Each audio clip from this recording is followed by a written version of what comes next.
नाही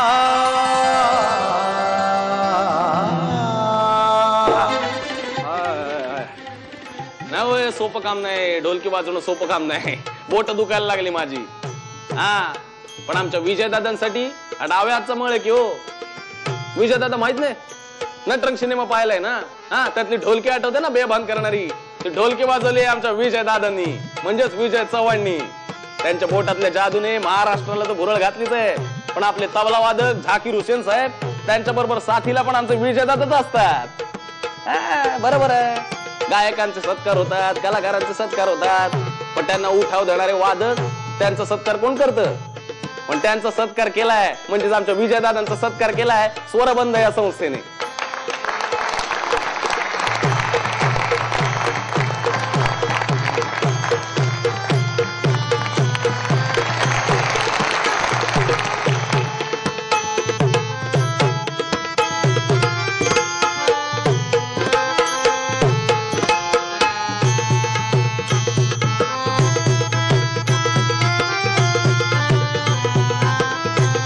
रंग देखने गए थे और पिक्चर तो बहुत ही खूबसूरत थी, कुछ अच्छे लोग थे साथ में।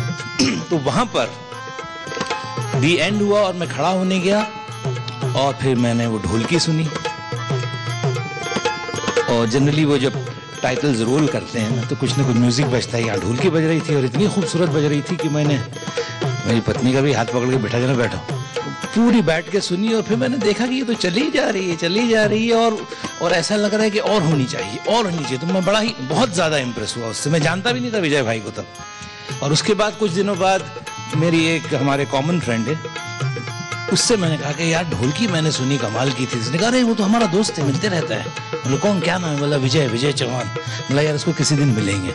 और कुछ 2 रोज या 3 रोज पहले उसी से मैं बात कर रहा था। उसने कहा सर वो मेरे साथ ही आप ये बात कीजिए, राइट। और फिर उन्होंने मुझसे बात की और मुझसे कहा कि भाई परसों एक शो है जिसमें मैं बजाने वाला हूँ, अगर आपको मेरा इतना ही बजाना पसंद आया तो आप ज़रूर आए और वो शो देखें। End that's how I am here. Thank you. त्यांनी जे काय लहानपणापासून जो त्याला एक छंद होता, डालड्याचे 2 डबे घेऊन वाजवायचा, त्याला गुरु नाही, कुठल्याही गुरुकुरे त्याने शिक्षण घेतलेलं नाही।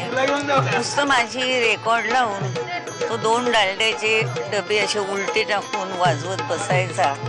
हळूहळू तो वाजवायलाही लागला आणि आज त्याचा सत्कार पुरस्कार त्याला मिळाला। आणि मी त्याला काय आशीर्वादाशिवाय दुसरं काय देणार? आणि आईचा आशीर्वाद फार पृथ्वी मोलाचा असतो।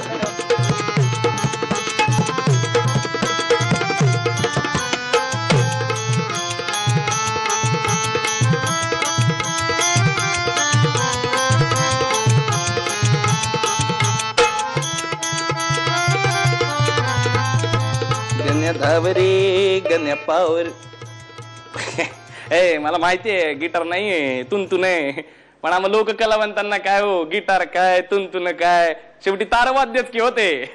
नाही पण ही गिटार आठवण्याचं कारण असाच एक प्रसिद्धीपासून दूर असलेला कलाकार जो संगीतात वेगवेगळे प्रयोग करून बघतो तो म्हणजे तुषार पार्टे। हा, आमच्या या विजयदादांबरोबरच स्वरबंध संस्थेने या तुषार पार्टेजींचा पण सत्कार केला बरं का। आणि आनंदाची गोष्ट अशी या दोघांचा सत्कार होत असताना या दोघांच्या आया सुद्धा तिथे उपस्थित होत्या। अहो प्रत्येक आईला वाटतं आपल्या मुलाने मोठं व्हावं, कीर्तिवान व्हावं, आणि त्यांचा सत्कार होत असताना आईला आठवत असतात त्यांनी घेतलेले कष्ट।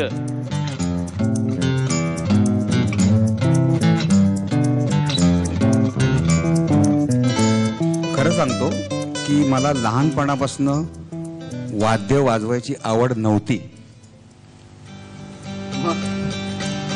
आमच्या घरी माझ्या मोठ्या बंधूंसाठी तबला आणि डग्गा आणला होता, ते छानपैकी म्हणजे त्यांच्या वयाने वाजवायचे। माझं एकच काम होतं की चांगल्यापैकी फोडता आलं पाहिजे वाद्य। देवाशपथ सांगतो माझा आणि वाद्यांचा कधीही संबंध लहानपणापासून नव्हता। मला शाळा सोडल्यानंतर म्हणजे बऱ्याच लोकांनी विचारलं की तू काय करतोस, आता काय सांगायचं, तुझी आई ठीक सुलोचना चव्हाण आहे, खूप छान छान गातात, काय काय करतात, तू काय आहेस? त्यावेळेला काय सांगावं असं वाटत होतं? त्यावेळी खूप लाज किंवा असं म्हणजे वाटलं की आपण काहीतरी केलं पाहिजे. मग काय करायचं. ज्याला लहानपणापासून फोडलं त्यांनी मला जवळ केलं. क्या बात आहे, वा. तर तुझ्या मानपत्रामध्ये आम्ही असं लिहिलेलं की वयाच्या 6व्या वर्षी तू ढोलकी वाजवलीस. मग ढोलकी तूही ढोलकी फोडून इकडे कसं काय आलास? असं झालं की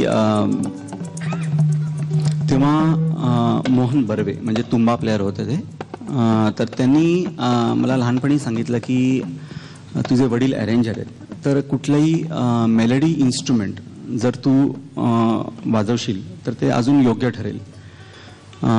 तर ते कोणाच ठाऊक की माझ्या डोक्यावर मनावर एवढा परिणाम झाला त्याचा की suddenly then from rhythm I shifted to guitar. जी गाजलेली गाणी आहेत त्याच्यातली गिटार आपल्या तुषारने वाजवलेली.